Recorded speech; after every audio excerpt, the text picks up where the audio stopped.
Hi, everyone, and welcome to episode 306 of our Tick Bootcamp podcast. The title of today's interview is Furry Friends with Karen Widaman. My name's Tiara Smith.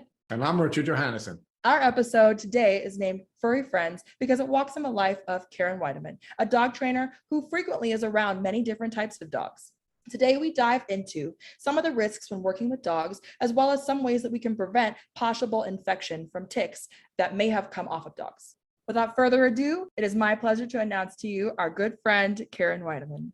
Hey, Karen Widaman, and welcome to the Tick Bootcamp podcast. Thank you. I'm glad to be here. And Karen, for you and the folks in the podcast community, I have a really exciting announcement today. My special guest co-host, Tiara Smith, one of my favorite people in the world, has agreed to take time out of her really busy schedule to help me and interview you. So Tiara, please say hi to the folks. Hi, everybody. I'm so happy to be here. Thank you for having me. And thank you for taking the time out. So Karen, talk to us a little bit about where you're from. I understand you're from the West Coast. I'm from Southern California, a town called Glendora. Currently, we're having a drought, so it's very hot and dry. It's a little town, quiet town, which I like. It's just about 30 minutes east of Los Angeles. And Karen, what do you do there in Southern California? I'm currently I own a dog training company and train pet dogs and do some behavior modification with aggression and fear. That's a cool job. As a dog lover myself, that would be something I would love to do. But that's something we can talk a little bit more about. So Karen, talk to us about your background. Where'd you grow up and what was your experience like during your childhood? I grew up in Monrovia, California, which is very close to Glendora. Had a happy childhood. I don't know if you call it normal or not, but I would call it normal. Just going to school, being out with my friends, going hiking and, walking the dog, swimming, all that kind of fun stuff. I liked school too. You went to school. And I was very social with friends and loved exercise. I taught aerobics for about 10 years, did high impact aerobics and loved bike riding, stuff like that. So when did you develop your passion for animal and animal behavior training? I think I've liked animals since I was born for some reason. When I was 8 years old, I had a path on the way to school that I would walk, and there was this ferocious dog that would greet us at the fence. And I thought, boy, that dog must be sad. So I tried my hardest to make friends with it. And I did make friends with it. And it now became a friendly dog and was friendly with everyone who walked by. And then one day the owner came up to me and said, "Are you the one that made friends with my dog?" And I said, "Yes." And I thought that was a good thing. And he said, "Well, now my dog doesn't have a job. He was our protector. Now I have to get a new protector, and he's going to be our pet dog. Please don't make friends with our new dog." So I said, "Uh-oh, okay." From that minute, I knew I wanted to work with animals.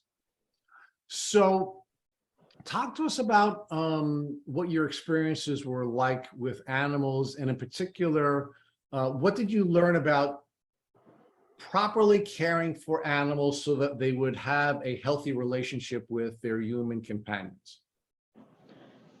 Well, let's see. Well, I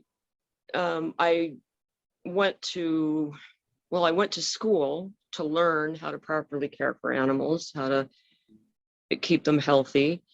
And I went to school learning about behavior. I'm a positive reinforcement based trainer, so I teach with kindness. I teach people about relationships.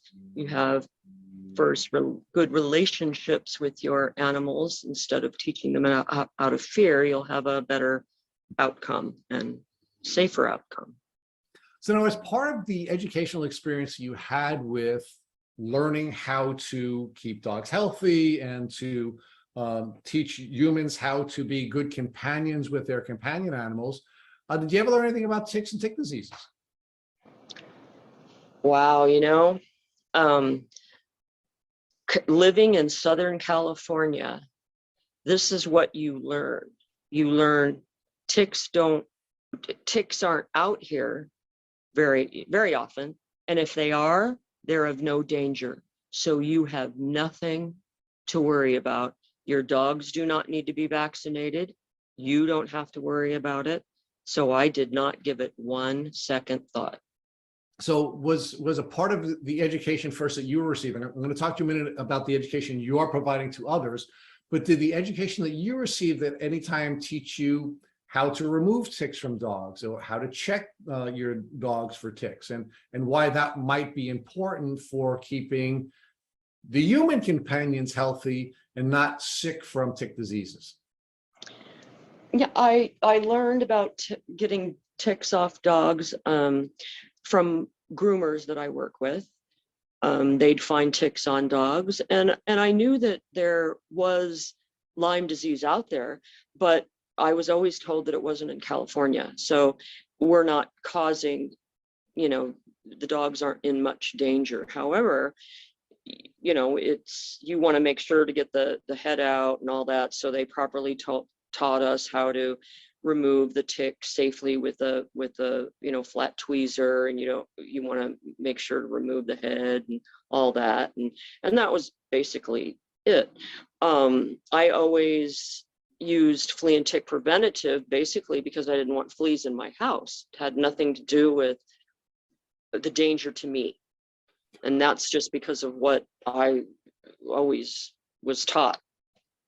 So Karen, you shared with us a little bit ago that you went through an educational process in order to be able to become the dog trainer and the teacher that you are.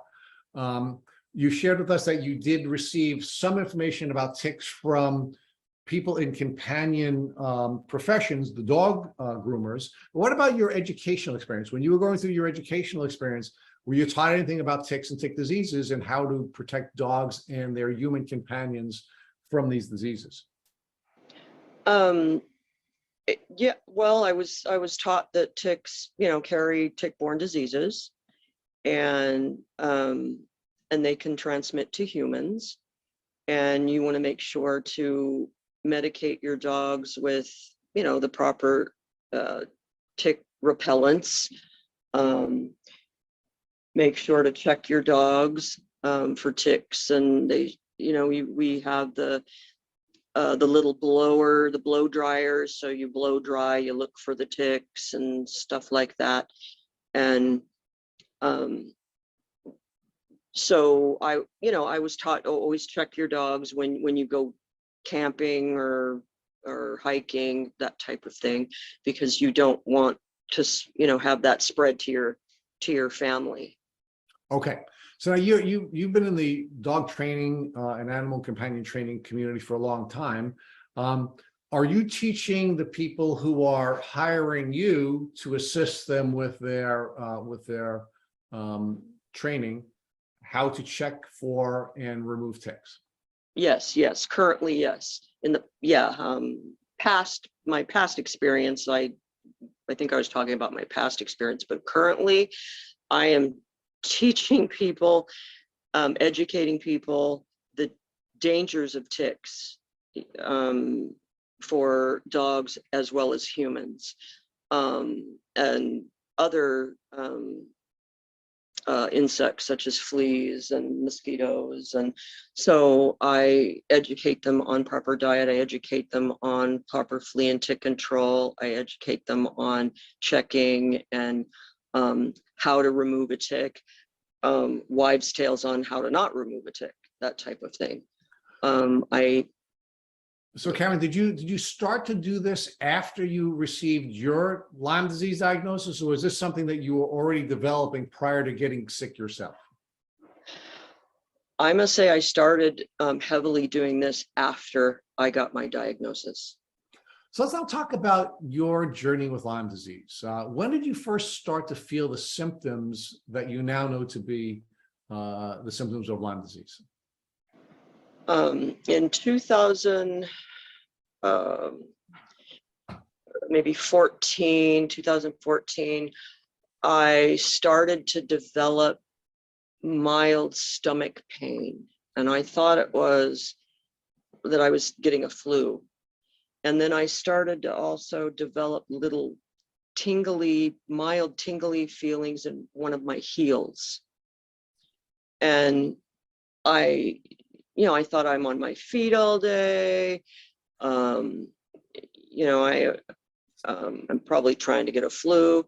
I'm into essential oil, so I used to just pop an essential oil tablet if I had these pains in my stomach, and it would kind of alleviate it. So this went on for a little bit, about a year. So I'd get this on and off, maybe every few months, and I just brushed it off. Just brushed it off as whatever. So at this time in your life, how long have you been in the dog training arena professionally? Not your childhood passion, but how long have you been a professional dog trainer at this stage in your career? Since 2007. So 8 years when I was starting to get sick. And about how many different dogs did you come in contact with professionally between the time that you first started in the dog training profession and the time when you first started showing the symptoms of what you now know to be your Lyme disease? Thousands of dogs. Now, during that time, do you ever recall finding a tick on one of your dogs? And or do you recall ever finding a tick on yourself after interacting with your thousands of dogs? Never, no. Fleas, yes. Never saw one tick. Now, were you doing anything to regularly check yourself for ticks after you came home from work each day, after coming in contact with thousands of dogs over the course of that 7-year window? I'll just say truthfully, no, I wasn't. I did not check myself for ticks. Because you didn't know to, right? I mean, it was just something that wasn't in California, certainly in Southern California, and it wasn't a part of your education or your training. It was just something you didn't know to do, right? Yeah. Vets told the veterinary people, they said that you don't have to worry about ticks. So something not in my mind, I just said, well, there's no ticks here. Never had a client, not one time in the thousands of dogs that I've trained, say, my dog got a tick from where you are. Never. Okay, so now let's move forward. So you start to have the symptoms that you described to us, which includes pain in the bottom of your foot.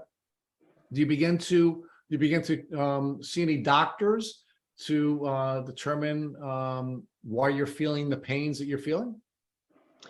Around the beginning of 2015, I called my regular traditional doctor, and I said that I was having intermittent stomach pain.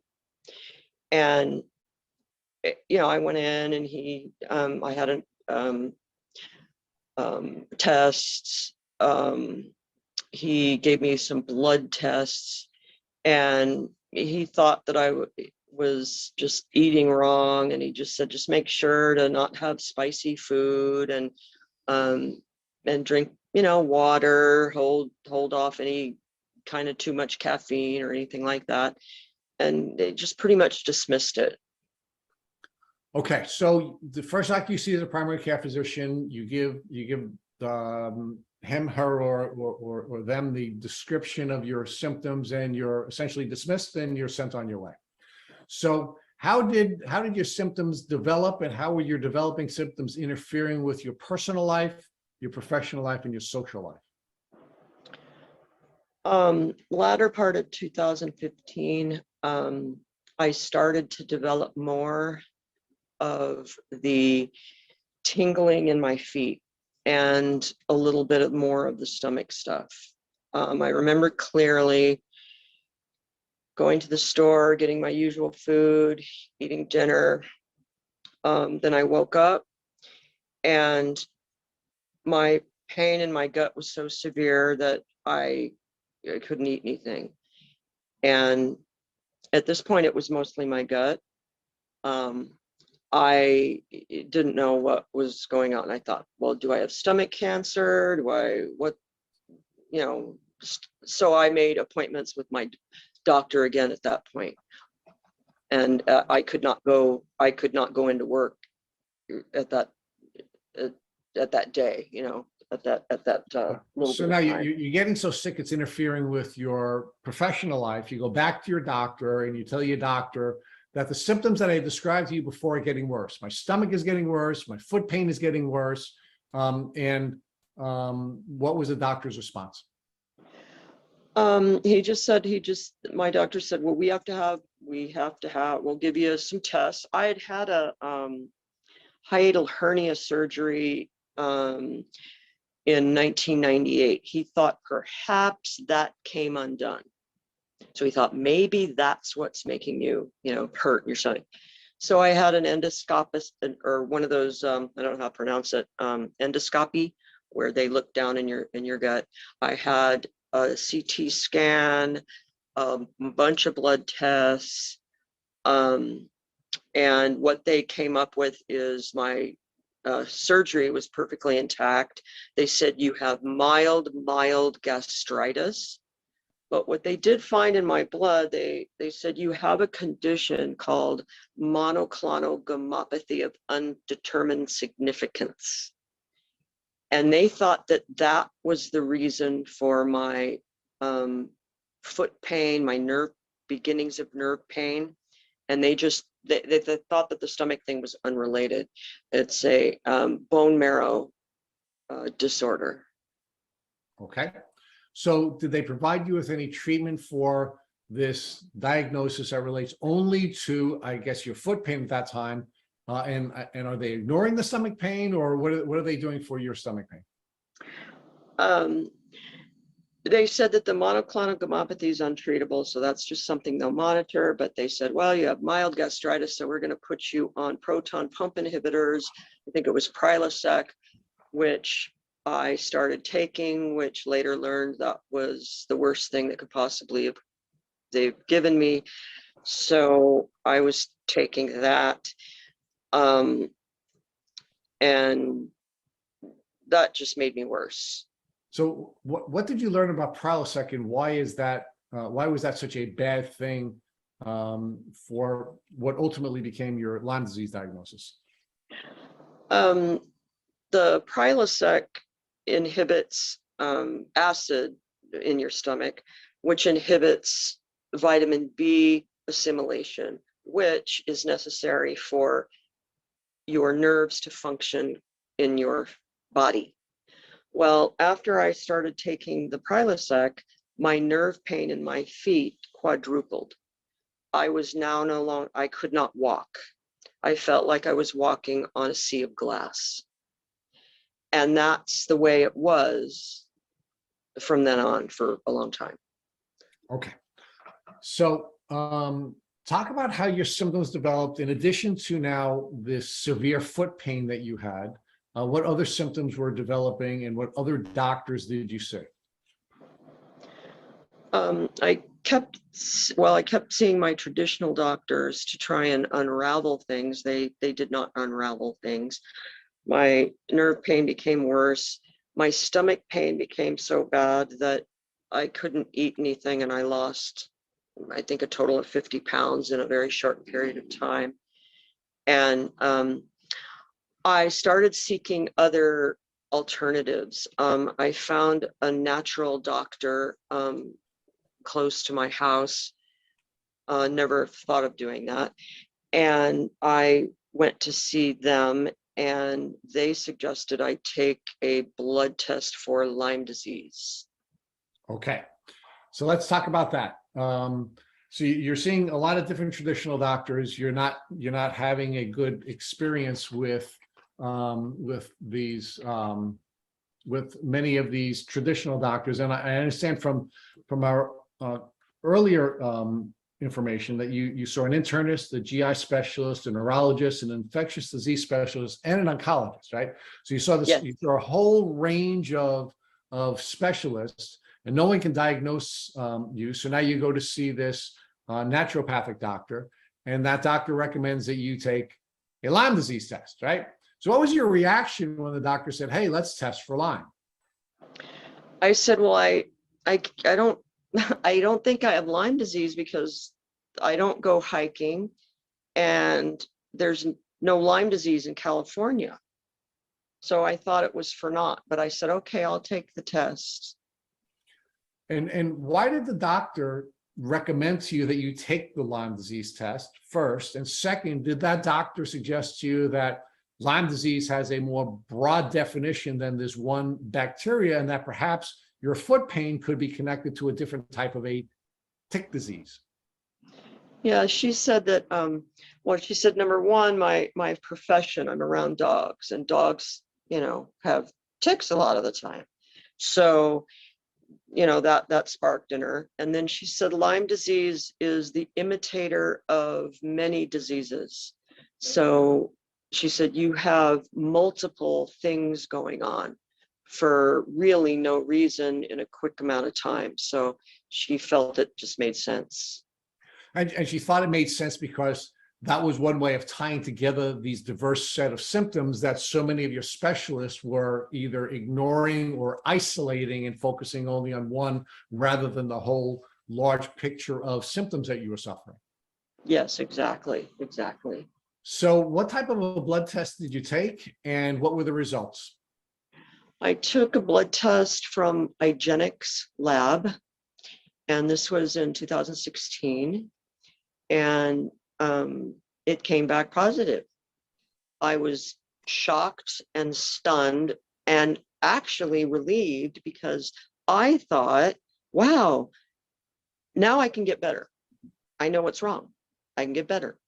Okay. So let's pause there for a second because Tiara's going to take you through that portion of your journey. I just wanted to focus on one more thing. When you went to see a naturopathic doctor and the doctor told you that she was going to offer you this blood test, did she tell you that there were different types of tests and did she recommend IGeneX in particular? Or did she just say, this is the test that we use for testing for tick diseases? At the time, 2016, there wasn't a lot of diverse testing around.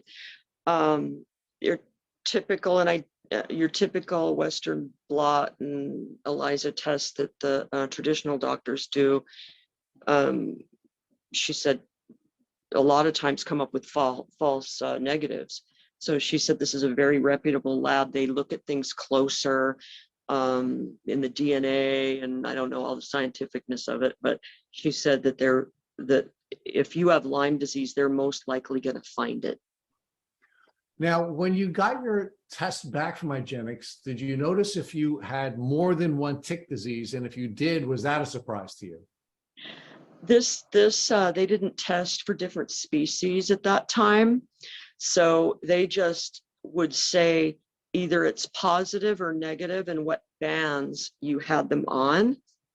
So, and I didn't know of different species, and the doctor that I went wasn't a specialist in Lyme disease, so she just knew that, you know, I had Lyme disease, that Lyme disease was the reason for my symptoms. Now, Karen, do you know if you were tested for any co-infections in addition to, well, you were not tested for different species of Lyme, but what about co-infections or any other tick diseases that you might have been suffering from at the time? Because what I'm specifically concerned about is whether or not you were tested for any tick diseases that might have been causing the foot pain. Well, I was tested for co-infections, and at that time I tested negative. That was a very rare and good thing, I was told. Through a few years, you know, I had tested for different species, and I had 5 different species of Lyme disease. Tested for mold, I had mycotoxins, I had candida that I was dealing with. So I did know that I was dealing with more in the pot than just Lyme disease. Okay, so you now have this diagnosis, and you said that you were excited that you had a diagnosis. You finally have something that ties everything together, and now you're going to take a couple of pills and get better, right? Yes. Right. So now Tiara's going to talk with you about how that went. How did that experience go for you? Yeah, so I think the relief that comes along with getting an answer about what's going on with you is nice, right? But like you said, I think probably your first thought or inclination was that you would get better from that point on. So I'm curious to know, what was the first course of treatment to combat Lyme and the other things that you were going through at that time? The very first thing I did was seek out a, quote unquote, Lyme literate doctor. And my gut was so bad, they didn't want to do antibiotics. They were still doing that in those days. So I took a bunch of supplements to increase my immune system, to, maybe have my immune system do some of the work. Okay. And actually that helped a little bit. It made me able to walk a little bit better. It helped a little bit, but that was a lot of supplements. So Yeah. So no, go ahead. Sorry. so I did that supplement taking, and I did nutritional IVs. I started doing IV ozone, which helped greatly. It helped with my pain, and I started to feel a positive difference. So anything positive, I was just very thankful for. Okay, so so now it sounds like your immune system was strengthened. It was helping your body to combat the pathogens that were in your system. Were there any issues you were seeing, or maybe perhaps some portions of your symptoms that weren't necessarily decreasing or dissipating at all? Yeah. My nerve pain. Yeah, my nerve pain. Slight brain stuff. I get what I call loud, noisy brain, where intermittently I'll just have I don't even know if it's tinnitus. It just sounds like just whooshing in my brain. So I would get that. My gut was getting a tiny bit better because of the supplements that I was taking. They were giving me gut building supplements, so I could eat a little bit more. And because my nerve pain was not getting any better, I did seek out other treatments, and those were stem cells. So I did seek out and do a couple of sessions of those. Okay, interesting. And with regard to the stem cells, so did you see any improvements after undergoing that process, or did it leave more to be desired? Um, I did see a little bit of progress. It was a program of intravenous supplementation, and then stem cells that were derived from the fat from your own body, and then reintroduced via IV. I had, I'm going to say, about a 40% reduction in pain, which mine was, I think, a level over 10. So I still had pain, but I could now walk around the block, take my dogs for a walk. My brain was less noisy. I also had stem cells put into my gut, which actually cured SIBO that I had. It just went away. So I had a lot of good experiences from the stem cell treatments, but it was not a cure, and I wasn't finished with what I needed to do to get better. Sure, yeah. I mean, it's certainly a journey. It's a marathon, not a sprint, right? So on the rest of your marathon, what else have you tried to remedy some of the remaining issues that you were experiencing or symptoms you were experiencing? Um, I I tried peptides, which I still use on occasion, which help me. Low dose naltrexone, which helps alleviate some of my pain. I did come across a scientific sort of treatment in a social media group that I had never heard of. It's called SOT. Yeah.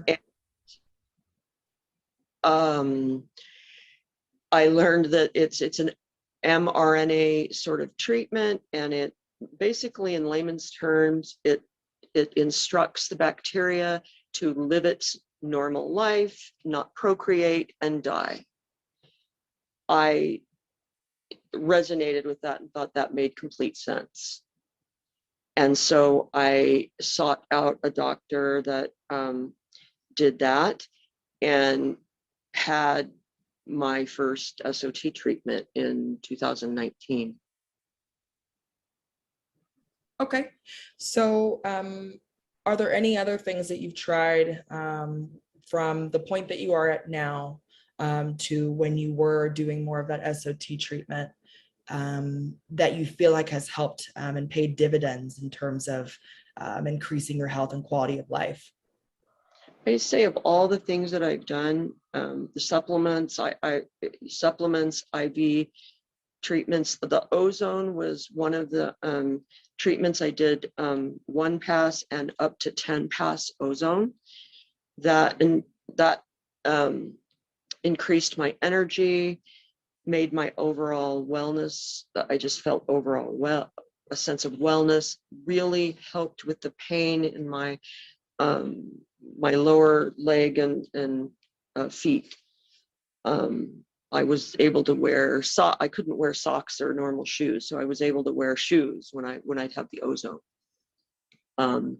So I did that on a regular basis, as well as certain types of IV Myers cocktail. That was one of my favorites that just made me feel a little bit better. And I did infrared sauna for detox. I have to be careful with detox. And PEMF treatments. I have a mat that's a PEMF mat that helps me with my pain. It's all about my pain for me. And I did seek out a doctor to learn about my genetics, because I was told that with things that you're doing to help yourself, where it would help others, it could hinder maybe me and make things worse because of my genetics. And it might be proactive and smart to find out about my genetics, which I did. And I was very happy that I did that, because I learned a lot about myself and about things that normally may be good for one person, but it wasn't good for me. So that cut a lot of suffering, undue suffering, I think, out of my journey. Sure, sure. And that's very interesting. And I think a lot of us can attest to the fact that everyone has a very unique individual journey. Sorry. So with that, you said that the genetics information was certainly helpful. How did that transform your treatment and the things that you the things that you chose not to continue to pursue? Well, I learned, oh, sorry, Louie. All right, we all have dogs. We do. I took a lot of glutathione, and I think I took a lot of IV glutathione, and I learned through my genetics that I don't handle glutathione that well. I don't process it well. There's different processes that goes through taking it, and then whatever it does. So I take supplements to make my own glutathione rather than take glutathione intravenously or by pill, that type of thing. So that works a lot better for me. Okay, yeah, and I know a lot of people use glutathione for to assist with detox, and typically your body can produce it, right? But it's just a matter of the quantities in which are produced to be able to assist your body. So I know some Right. people do things like coffee enemas, right, to increase glutathione production, or supplement. But some people, you know, their gut health is such that they're not able to handle the glutathione. So I'm really happy that you were able to figure that out about your journey, because detox is just as important as killing the pathogens that are invading the body, you know. So kind of looking now where you're at, what gains have you made in terms of your health? What are you able to do now that maybe you weren't necessarily able to do then? Yeah. Well, with after my SOT treatments, um, after my first one, I was able to go on a vacation with my husband for the first time in I'm gonna say 5 years, let's say. I That's couldn't go anywhere. So I actually went on a vacation for a week, and I just, it's just a miracle, I guess you'd say. So I was able to participate more in my company. I have employees that had to set it up to where I was taken back, and I hired employees to do the job that I was doing, so I could, you know, have a little more of, you know, taking a part in the training a little bit, and actually being able to exercise, do a little more exercise, which I wasn't able to do. Um, I couldn't read very well. I had sensitivities with my eyes. I can read now. I was able for the first time, I think a year ago, to actually go to a Vegas show. It was the Michael Jackson show.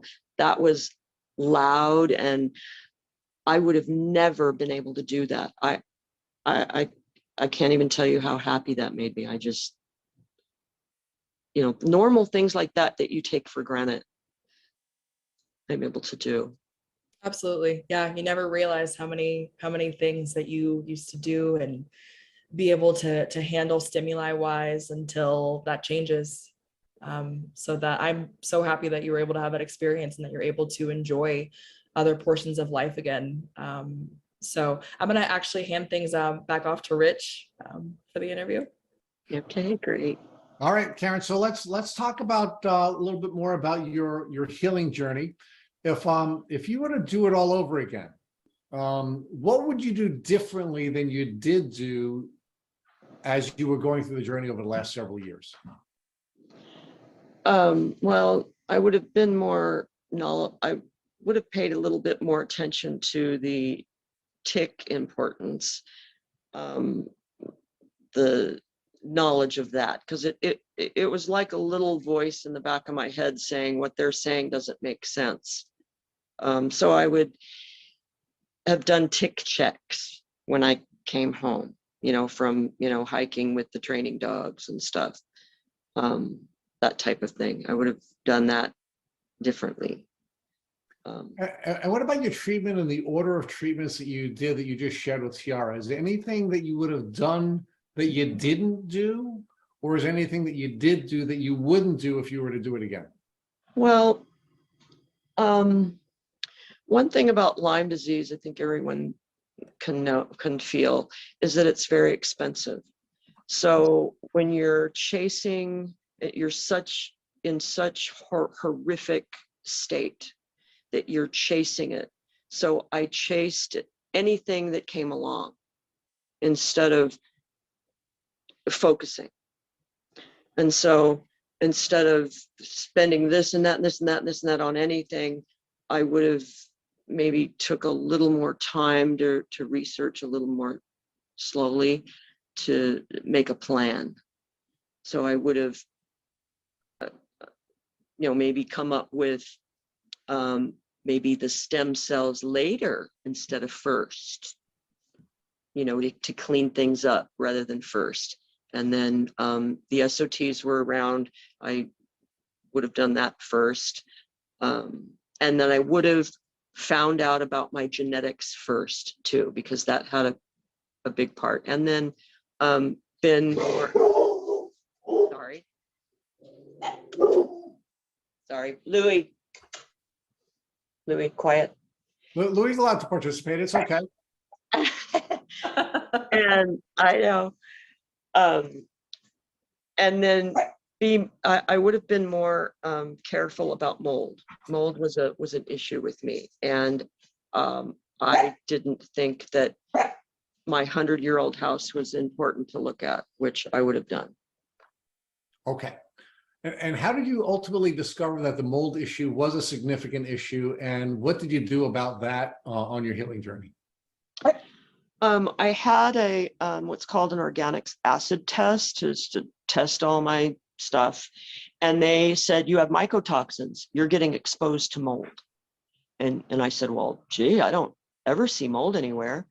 They said, you don't have to see it. So I started testing my house and my office, and it came up that there were a little traces of mold that was mold spores that were consistent with the mycotoxins that are generated through those. So I started looking through having professionals look through the house, and have been slowly renovating the house, and it's made all the difference. It's made all the difference in the success of treatments that I'm going through. So if you had a game changer in all of the things that you did, do you believe that the work that you're doing with ridding your house of mold was the game changer for you, or was there something else that was a game changer? Well, I think that the game changer with me was the SOT treatment. Okay. But also with that being able to be a game changer, getting rid of the mold so that my body can respond to the treatment was as well a game changer, because my body wouldn't have been able to respond, I believe.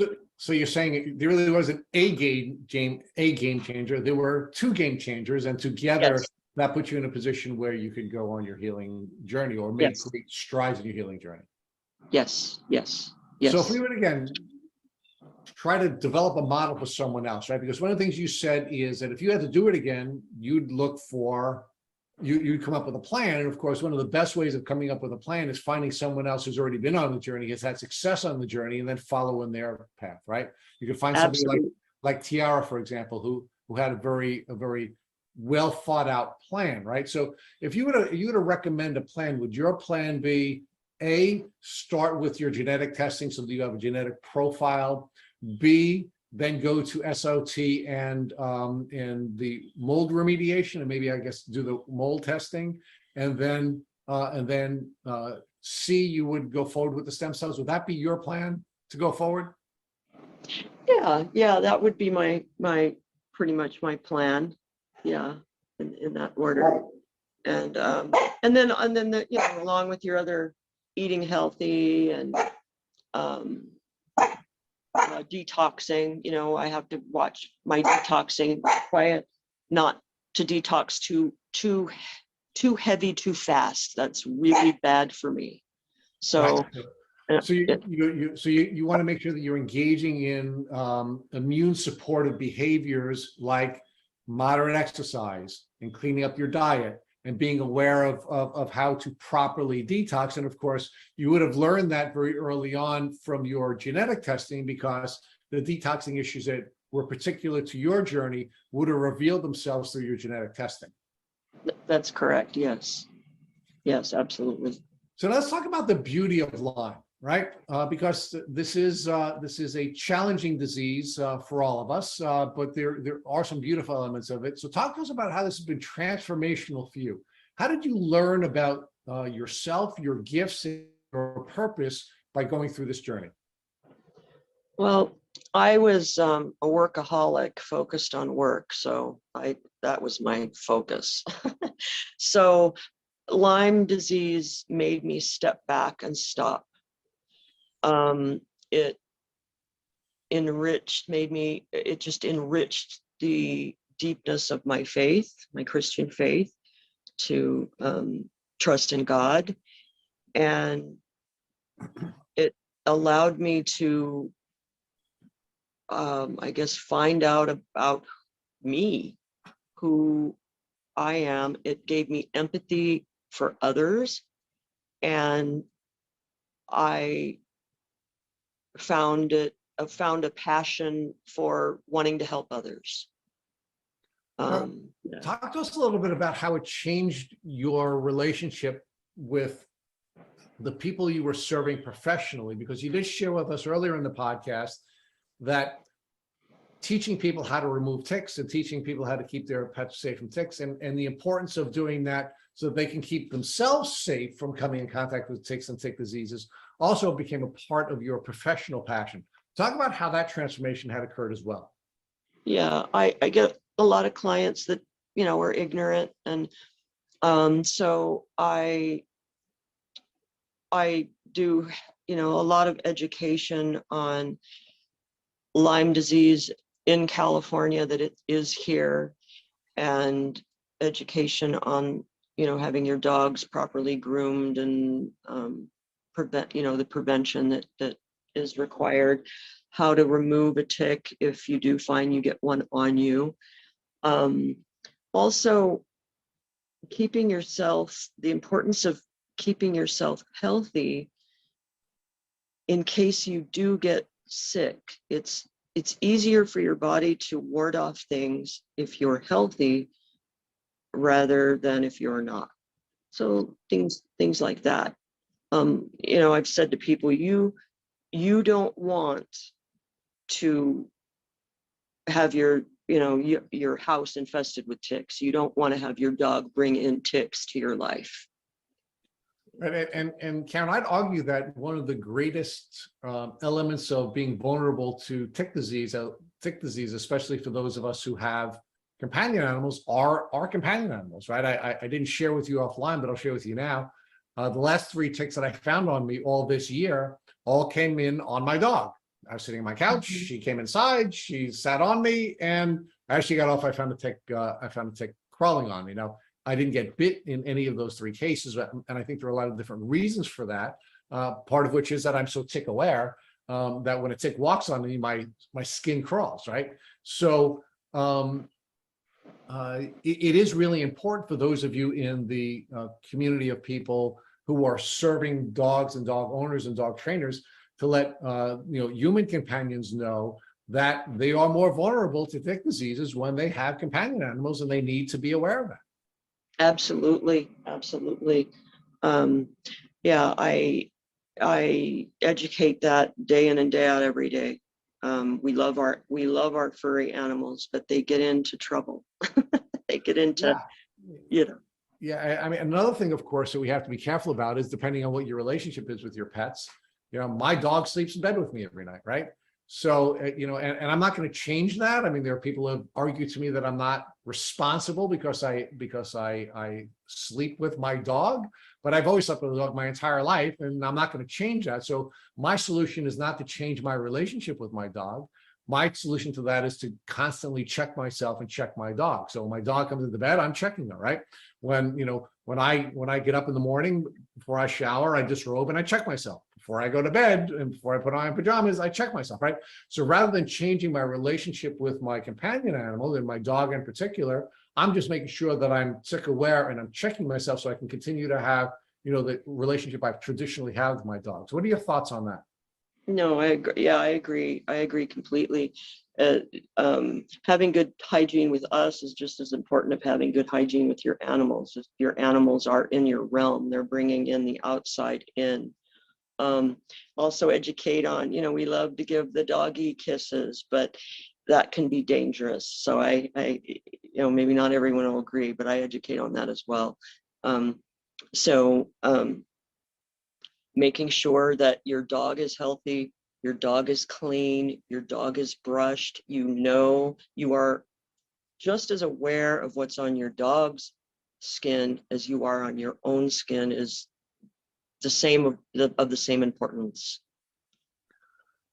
So now let's talk a little bit more about, what it is that you can do for folks in the community of professionals who are working in the dog grooming and the dog training community. Do you have any thoughts about how perhaps your experience could be passed on by way of either professional training or professional information so that more people can be helping people have a healthy relationship with their pets by being tick and Lyme aware?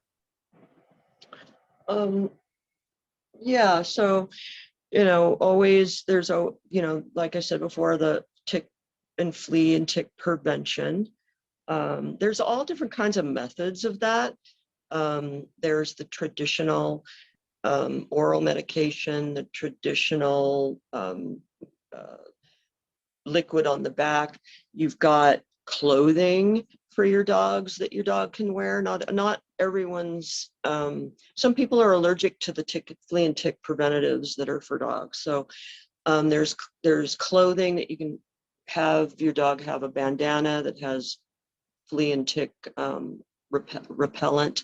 Essential oils can repel flea and ticks. The flea bath can repel flea and ticks. There's different little modalities that can help proactively, prevent all that. Karen, are you finding that there are some modalities that are better for different dogs based on their size? So for example, are there some tick collars that are fine for larger dogs, but may not be appropriate for smaller dogs? I don't think that necessarily the size matters in this day and age of technology with the tick prevention.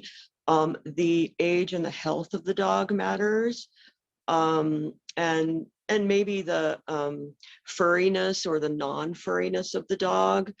Some topical flea and tick preventatives for a dog that has no hair can burn the skin, so you might want to take an oral thing for that type of dog.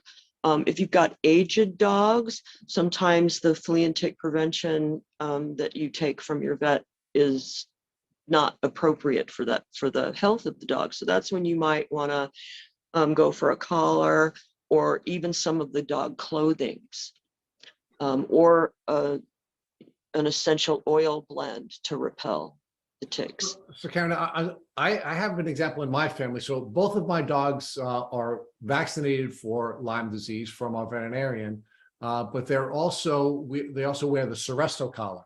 And I had made a recommendation to my sister who has smaller dogs to use Seresto collar, and they were not able to use it. In fact, one of the dogs had gotten sick using the collar. Have you heard anything about Seresto and maybe it not working with smaller dogs or certain types of dogs having challenges with the Seresto collar? I have heard of dogs that have been sensitive. As a matter of fact, my big 150-pound Rottweiler is sensitive to the Seresto collar. Okay. Is he older? Yeah, he gets a weird thing on his fur when he wears it. So he can't wear it. He takes a topical. And I also do educate about vaccines. I do believe in vaccination for your dogs as well. But yeah, the Seresto collar, you can get, it's very mild collar. I know lots of my clients use the collar with no problem. But as we are individuals, so are our dogs. They're individuals too.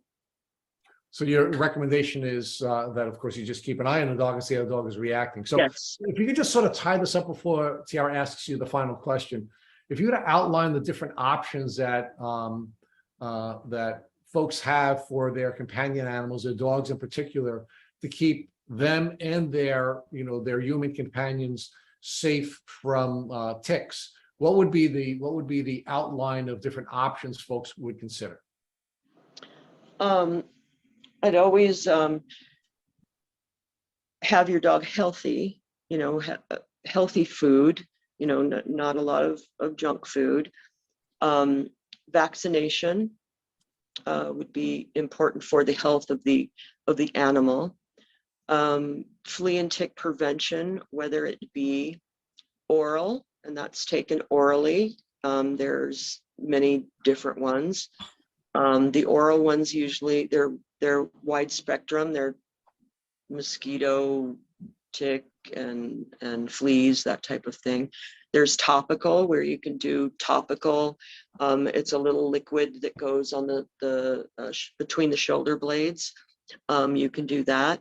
The clothing, it's bandanas that you can buy from various different companies that are pre-soaked in a flea and tick preventative, and they're pretty safe. They don't smell, or I have not heard of a dog being sensitive to those. So there's bandanas, there's I think they've got collars even for those types of things. The clothing's essential oil blends. You can buy essential oil blends to spray on your dog as a flea and tick preventative. You do have to be careful, though, of the essential oil blends for dogs that have the tendency for seizures. You do have to be mindful of that. And you can make your own essential oil blends for your dog. That's And then- fantastic, Karen. And that was just a great outline, and I thank you for that. And I know folks are going to be really excited to have that outline of options that you've given us for our companion animals. So now I'm going to turn you back over to Tiara, who's going to ask you the final question of your interview with the Tick Boot Camp podcast. Yes, the mystery question, right? So I think with how tumultuous you found the journey to be, I think to my own, and the fact that there's some things I really wish I would have been able to tell myself prior to the start of the journey to prepare myself. Is there anything in particular that you wish you would have been able to, if you had the ability to tell yourself, to prepare yourself for what would have lied ahead? To prepare myself. Well,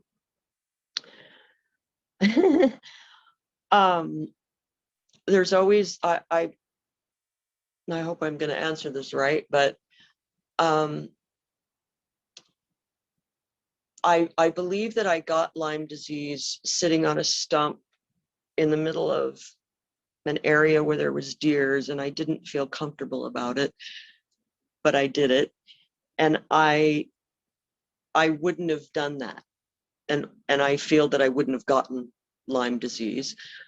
I guess that would make my whole journey different. I don't know if that's what you mean. But if I had to get Lyme disease, it would be to be more careful about not to panic, and to, I guess, be more calm. So don't panic, and then seek out others sooner, which I didn't do. Seek out other people that had experiences so that I could learn and maybe make my journey a little bit smoother. Yeah, I Karen, really appreciate that. we can't thank you enough, Karen, for taking time out of your busy life to share your journey with the community. And Tiara, we can't thank you for being kind enough to be a great co-host. And we hope, Tiara, you'll accept an invitation to join me for a future co-hosting opportunity. Definitely. Thank you for the opportunity. I appreciate it. Thank you. Thank you very much. Thank you for listening to the Tick Boot Camp interview with Karen Widaman. To our listeners, we have a call to action. First, if you would like to learn more about Karen Widaman, her Instagram page is It's a Dog's World, spelled like ITSADOGWROLD. Second, if you enjoyed this episode of the Tick Boot Camp podcast, please share it with your friends by using the social media buttons you see at the bottom of the post. Third, Tick Boot Camp has created a tick bite blueprint that is inspired by the information that has been given by past guests on this podcast. We urge you to visit our website at www.tickbootcamp.com to view the blueprint. Please note, we would appreciate any input or improvements you would like to offer. Fourth, don't forget to subscribe to this podcast on Apple Podcasts, Google Podcasts, or Spotify to get an automatic episode updates for our Tick Boot Camp podcast. And finally, We thank our community for your comments on our past podcast episodes. Please take a minute to leave us an honest review on Apple Podcasts, on Instagram, or on our website. We make it a point to read every single one of the reviews we get. Thanks for listening.